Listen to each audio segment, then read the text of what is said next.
Thought you'd never ask. So 007 is well and truly back. James Bond's beginnings trace back to the early 1950s, when British writer Ian Fleming began shaping a character that would redefine the language of espionage in popular culture within entertainment classics like Dr. No and Goldfinger. In writing this spy novel, Fleming created a new kind of action hero, with Casino Royale setting the stage in all of its origins, just like First Light allows us to experience 007's grand entry into earning such a prestigious title. Everyone, meet our new star air crewman Bond, so capable he could skip basic training. Bond would go on to culturally revolutionise cinema and the world of action espionage as we now understand it. What followed was a cultural shift that moved through cinema almost indefinitely. The early Bond films distilled that identity into something iconic. Espionage now became spectacle.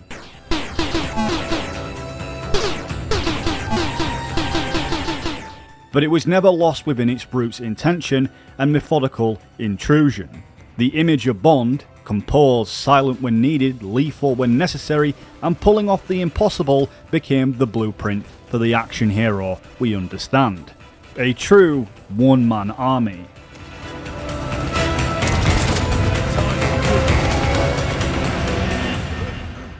There was just no way that Bond couldn't just stay in film.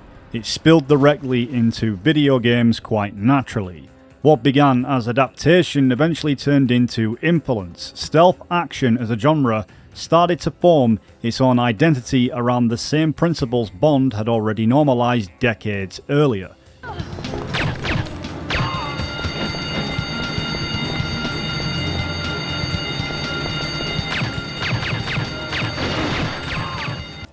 Metal Gear Solid is one of the most self-aware evolutions of this formula, taking the DNA of Bond's world and pushing it into something more philosophical and deeply thematic, even in its cinematic presentation.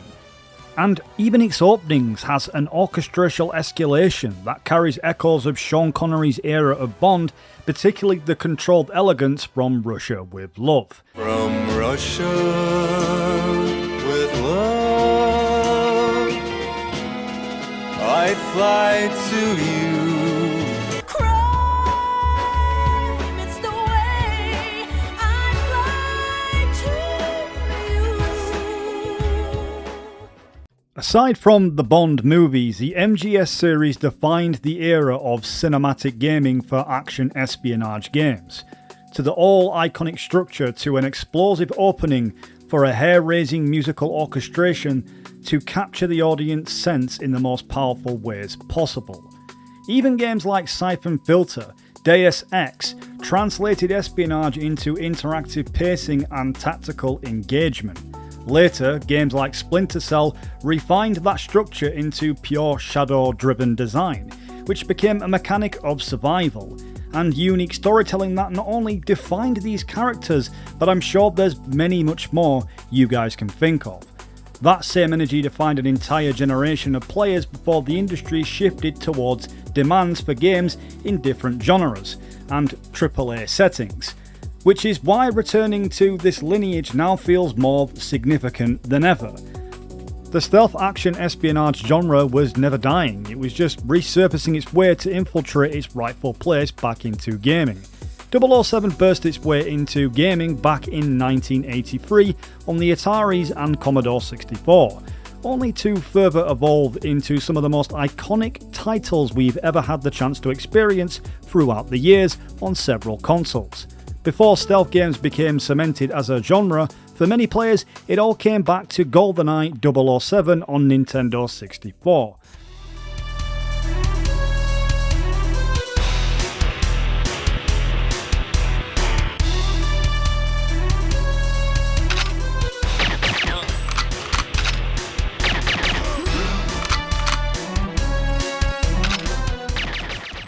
Long before stealth action became a staple of gaming. GoldenEye captured the fantasy of being James Bond better than anyone could ever imagined at the time. It arrived at a time where first-person shooters were largely focused just on kill count, but GoldenEye took a different approach that felt pulled directly from a spy film over mindless action, something that would later change the way we approach video games, with gadgets and intel gathering and co-op multiplayer systems that marked a crucial step and a massive staple going forward for the gaming industry forever.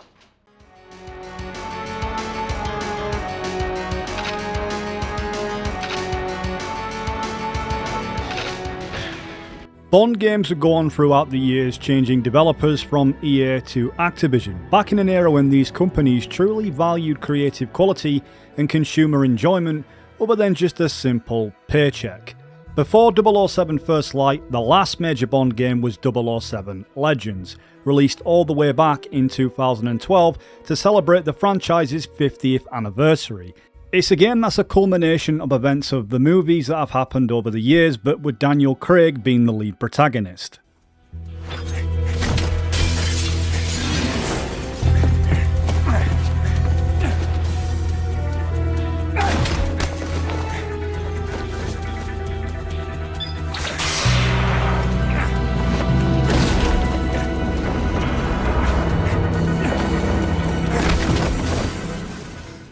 Unfortunately, it never captured the magic of the classics like GoldenEye 007, Nightfire or Everything or Nothing, and was met with a lukewarm reception from fans and critics alike. After that, the series effectively disappeared from gaming for over 14 years, leaving Bond fans waiting through an entire console generation and beyond, all for a true return, one that brilliant developers that created the iconic Hitman series, IO Interactive, with Project 007, would truly bring back to make Bond see the light of day.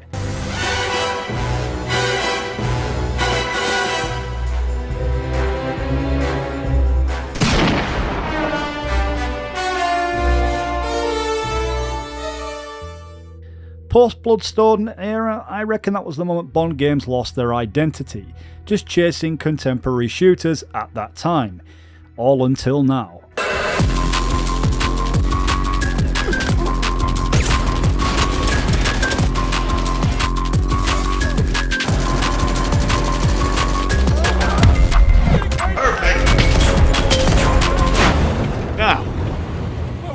First Light depicts a younger Bond as we've always known him. Witty. The hell? Universal Exports? I need to dispatch a shipment of arseholes. Is this the right floor? Reckless. Oh, this is a first. And a complete womanizer. You like it straight up. I've been known to experiment. Nothing out of the ordinary. IO Interactive have honestly captured the essence of Bond in a way that resembles something very familiar to the Hitman series, the semi-open world environments with linear progression, systems that emphasise on the player to gather intel like listening to conversations or finding evidence and so forth.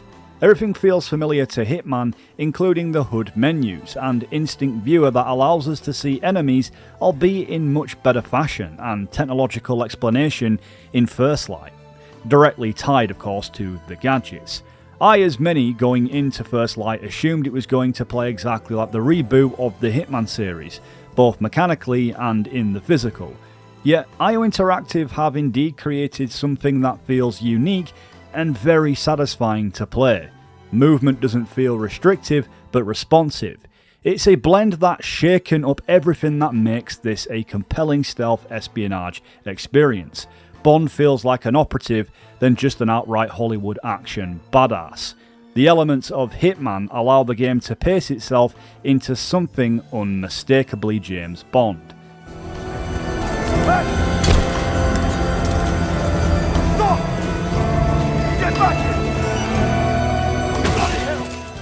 There's moments in the experience that shift between silent stealth intelligence gathering all the way to quick-paced, fast-thinking action.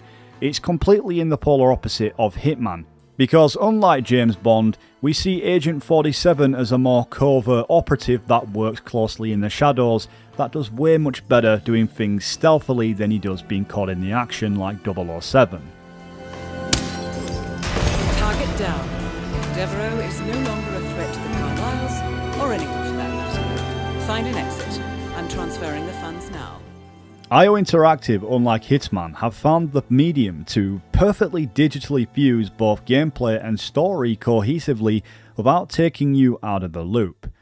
I believe First Light perfectly understands about the atmosphere, and it completely connects to all what I've mentioned above to work together seamlessly. At times it feels obviously orchestrated, but in a way that one can appreciate. Everything is happening in real time. The player also has the ability to alter the course of the game's progression in any way that they see fit. Whilst not extensively like your typical modern RPG, First Light still has elements that uses dialogue options to keep the player engaged, with ones that may whilst not affect the overall story, but they can affect your chances of survival if you don't pick your words carefully. Tell me something, do you always bring sedatives to a party? I should count myself lucky I didn't wake up in your hotel room. Your profile wasn't kidding. You really are spectacularly annoying.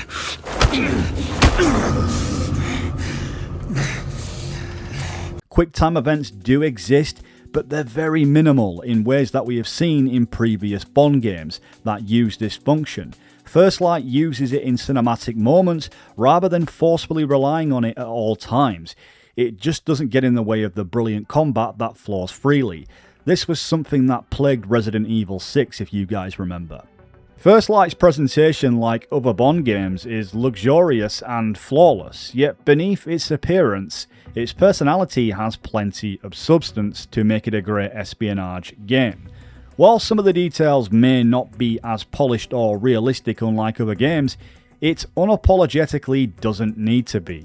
The game, as it always has been, is designed around immersion of the mission and its action, not necessarily what's going on around Bond, which First Light uses as opportunity rather than just a living, breathing open world to complement everything else.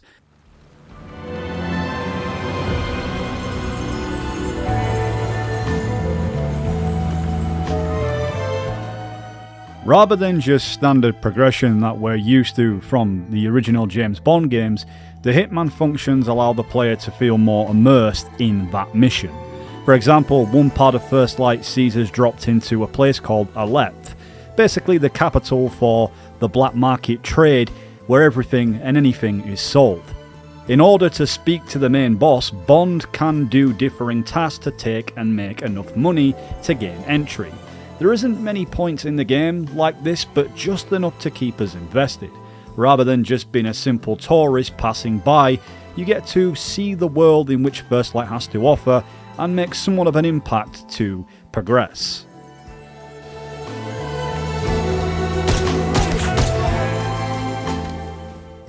Far as standards go, for video games, many of us found ourselves in a habit of comparing video games, I believe, rather than just appreciating them as standalone games with their own unique qualities. First Light isn't trying to fit in, but stand out in the best way possible.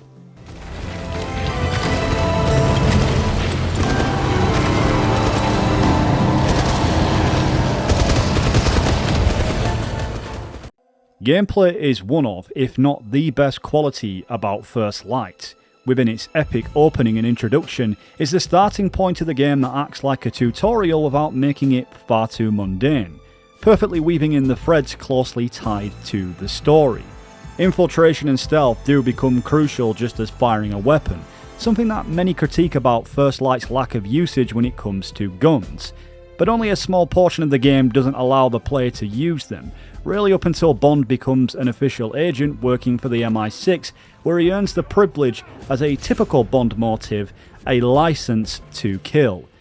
Got a license to kill, and you know I'm going straight for your heart.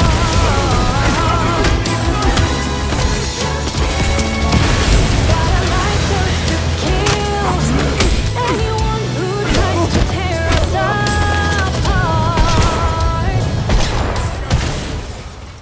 Then any use of guns do become available, and it usually happens when your cover is blown, unless the situation demands you use them. Some see this as a slight flaw, as other major James Bond games always gave us access to weapons from the get. That felt more unique to certain missions and level designs and variety. First Light places us in settings where we usually carry the standard pistol, or later silenced, but sadly it isn't fixed to the gun, and we can't just choose to put it on or off kind of thing. There is a section of the game where the suppressor does become widely available, however it can only be used from long distances in terms of its effectiveness not to be heard by the enemy. Got the blueprints of the villa in front of me. It looks... But mostly you procure weapons on sight from other enemies, pretty much like before. You can still find some lying around, just not as much as the older games. Just push through.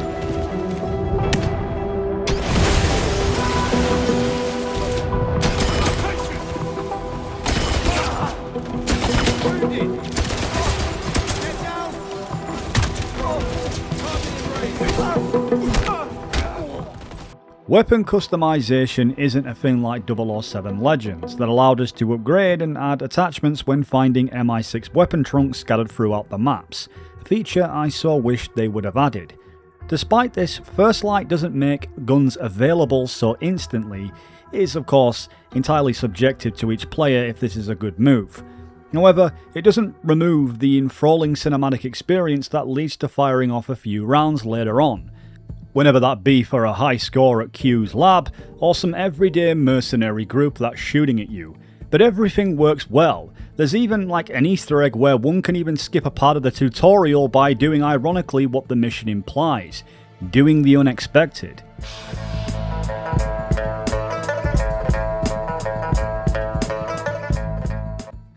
First Light also resembles Sleeping Dogs, published by Square Enix way back in 2012. Very much so in close quarters combat, and how the start of that game doesn't allow us to use guns right away.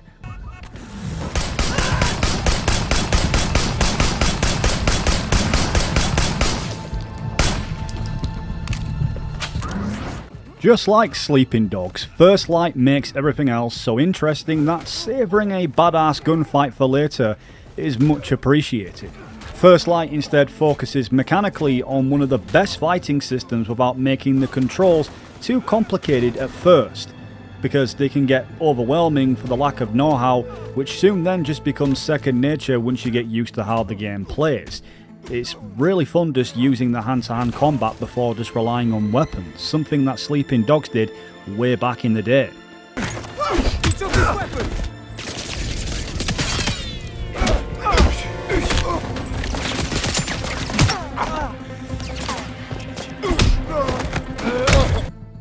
This also goes for the fighting mechanics that work effectively in such a way that keeps you in control of the flow of combat, directly from stealth attacks to engaging with groups of enemies, with parrying and dodging systems, make for some of the most satisfying and beautifully put together gameplay, and I believe it shows.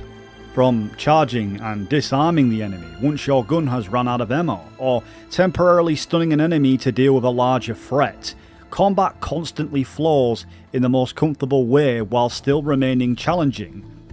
And with that, your greater performance is rewarded with focus abilities that slows down time just enough for you to get out of a tight spot. Essentially James Bond's Deadeye, a brilliant feature we had way back in Bloodstone.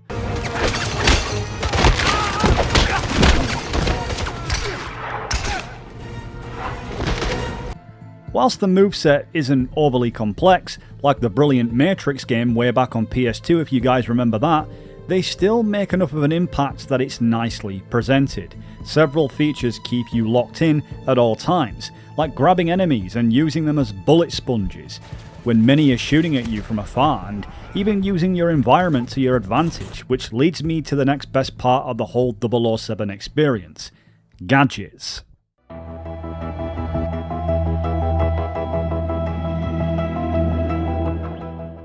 The 007 series has always been renowned for gadgets, specialised equipment conceived in the notorious Q Lab. First Light feels like a culmination of nearly 30 years of Bond game gadget design, yet some other Bond games doesn't have every single component at hand. However, there is an extensive range to choose from.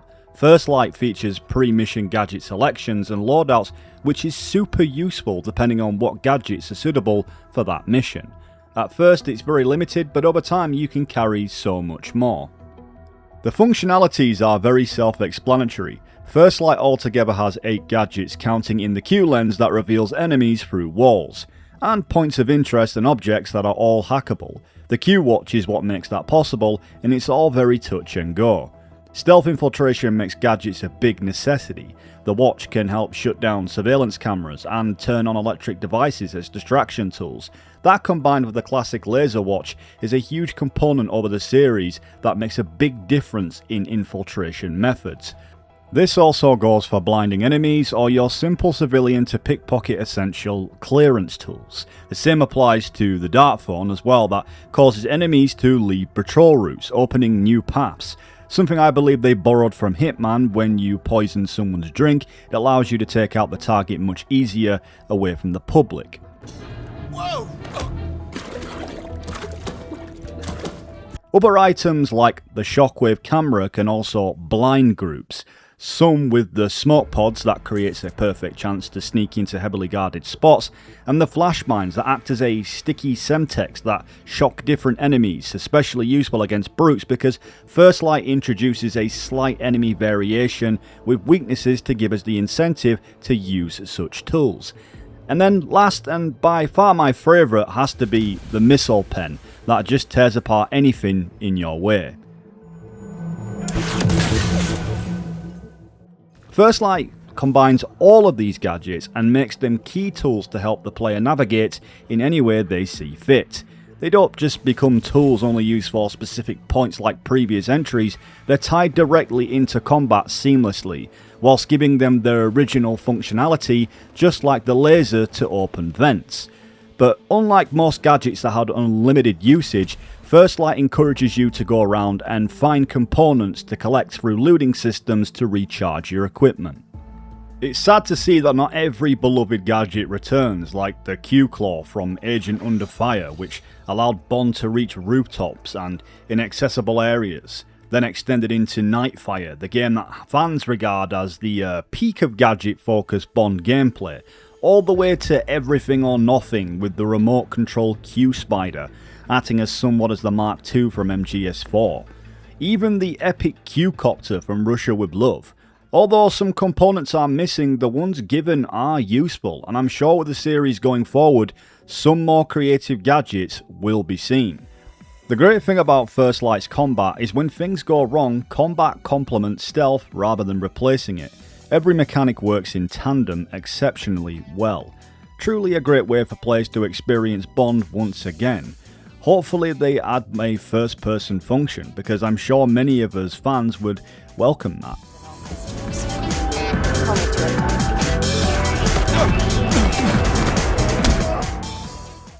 The Hitman functions all really lift the experience, to say the least, without taking away from the Bond feel. In certain sections you can even find disguises to sneak into other areas, but you can't overuse them like in Hitman, so it never really takes completely away from what makes Agent 47 so special. The brilliance is that both games are connected anyway. Even Hitman is largely inspired by James Bond. Hitman Blood Money used a scrap song from what was meant to be for a James Bond movie, Tomorrow Never Dies, so the connection is definitely there. How about we show them some English hospitality? Certainly. Smoke screen, oil slick, sonic cannon. Flamethrower. Activate flamethrower. Flamethrower not applicable. Damn it. What about missiles? Missiles. Full stop. All right. Here we go. Arming missiles. 12% complete. Stand by. Oh, come on. Activate machine guns. Machine guns armed and ready to fire. Yes. Now we're talking. No Bond experience would feel complete without the vehicles. And while they appear at just the right moments to break up the pacing and deliver the spectacle the series is known for, they aren't always used to their full potential. Throughout First Light, Bond finds himself behind the wheel in a variety of situations. Whenever training exercises, chauffeuring assignments, high-speed pursuits, or smashing through obstacles.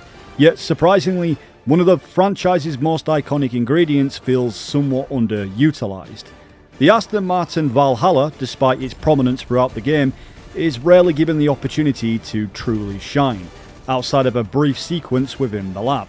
Players never get the exhilarating gadget-fueled chase one might expect from a modern Bond game. Considering the stunning environments and detailed cityscapes on display, particularly in locations such as London, there were ample opportunities for a memorable pursuit packed with gadgets, destruction and improvisation. Most of the driving sequences are cinematic and enjoyable, but they rarely reach the excitement associated with the best vehicle moments from previous Bond games. Thankfully, IO Interactive has already confirmed future content that will finally allow players to take the fully equipped Aston Martin onto the streets, which is encouraging. The door's stuck. I'll raise a ticket with tech support. You're not helping. The same can be said for the boss encounters. Bond games have featured memorable confrontations for decades, and whilst First Light gives players a considerable amount of freedom in how they approach these battles, the encounters themselves can be repetitive. Most follow a familiar formula of close quarters combat, avoiding incoming attacks and using gadgets or environmental hazards to create openings. Mechanically, they are satisfying and fit naturally within the game's systems, but they lack the variety that prevents them from becoming truly memorable. A little more experimentation with encounter design could have definitely elevated these moments considerably. It's been fun, but I'm gonna have to break this off.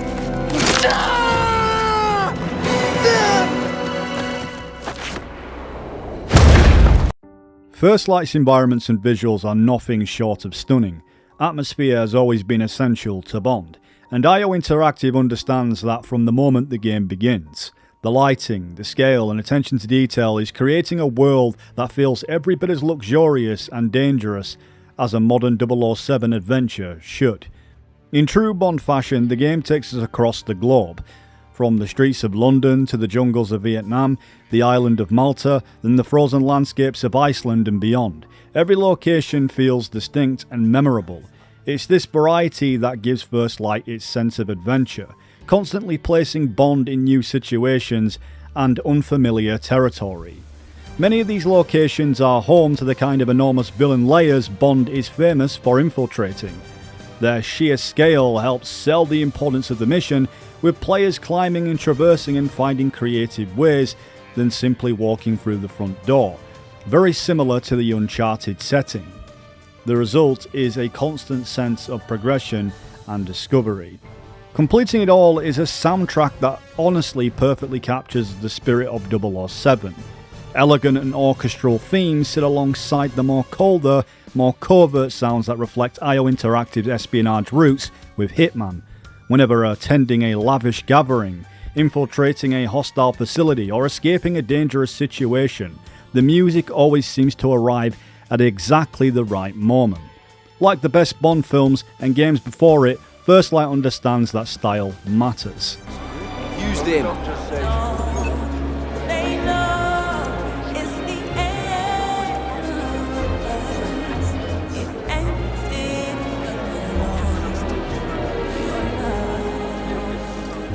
First Light is a true origin story of a younger James Bond, culturally relevant to this generation and era, rather than it was in the Sean Connery era. That said, this Bond honours Ian Fleming's original vision for 007, just as Casino Royale was the birth of the charismatic agent and earning the 00 status. First Light really dives deeper into Bond's past. The story opens up with Bond surviving a plane crash as a recruit for the Royal Navy as an air crewman, and immediately finding himself thrown in a situation far larger than he understands. It's an effective introduction because it literally captures the essence of Bond from the very beginning, adapting under pressure and surviving against impossible odds. Rather than introducing Bond as the finished article, First Light presents him as a talented but unproven operative. The confidence is still there, yet beneath that familiar trait that we all know is someone still learning the ropes. For decades, audiences have been introduced to Bond as an already established legend. First Light takes the opposite approach, showing moments that shaped him into the agent people will recognise. I believe the result feels more personal, that Bond simply isn't just here to complete missions, that he's earning his title. And I think starting fresh was the right decision. After 14 years away from gaming, attempting to continue all the continuity of games would have just felt limiting, considering that most of them were all tied to movies. Rather than living in the shadow of previous betrayals, First Light earns the freedom to establish its own path, one that will go on to be a fruitful reboot. The story is brilliantly done as well, in an AI-driven network in the story that reflects our own anxieties surrounding surveillance and automation, and the increasing influence of technology over everyday life. Yet despite the modern difference, the characters all still retain the larger-than-life presence, even including the Bond villains, and yet brilliantly thematically runs commentary on the current problems that humans are dealing with. As it goes for the story, what impressed me the most is the way that it never overwhelms the experience. Its purpose doesn't constantly surprise the player with twists, and there is support to the fantasy of becoming Bond. By the time the credits roll, First Light doesn't just tell us who James Bond is, but it tells us ultimately what's to come, and that we as an audience can shape that legend. 007 to me, unlike other entries that were limited, First Light presents a story told in the most cinematic movie way I think I've seen yet. And in conclusion, 007 succeeds because it understands what made espionage exciting in the first place. The gaming industry increasingly is focused on scale or recreating something already established as great. Whilst it does have minor flaws and lacks some lackluster qualities of life features, it fundamentally is grounded in a memorable experience that makes it unique yet very familiar at the same time. It's uncertain for the future on how 007 games will turn out, since IO Interactive may not be involved with the future of the series of new Bond games, or even if the mechanics it brought with it. But hopefully Amazon will honour what IO brought and continue to give us great single player games. And just maybe bring back that all-iconic multiplayer system for us and people we already know in our life to enjoy and have a blast with. With that said guys, I want to thank you all for watching, and I'll see you guys on the next one.